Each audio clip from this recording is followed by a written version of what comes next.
Welcome back, everybody. Today I'm going to teach you how to zoom in and out in Microsoft Teams. This is particularly useful when someone is sharing their screen during a meeting and you need to get a closer look at specific details, whether it's a spreadsheet, a presentation, or any other shared content. So let's assume that you're already inside a meeting and you're with someone who's sharing their screen. Maybe they're presenting a document with small text, or perhaps there's a detailed diagram you need to examine more closely.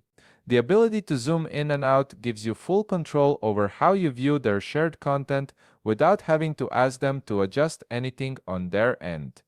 All you need to do is position your cursor directly on their shared screen or on the content they're displaying. Make sure your mouse is hovering over the area you want to focus on.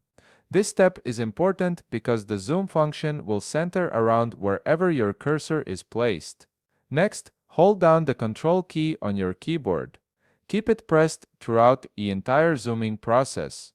This is the modifier key that activates the zoom functionality in Teams. While holding the Control key, simply scroll your mouse wheel up or down, depending on whether you want to zoom in or zoom out.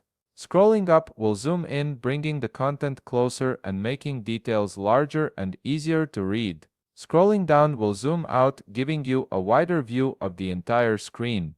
You can adjust the zoom level gradually by scrolling slowly or quickly if you need to make a larger adjustment. This method gives you complete control over your viewing experience during meetings.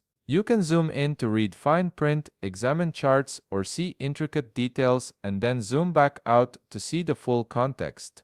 The person sharing their screen won't see any changes on their end.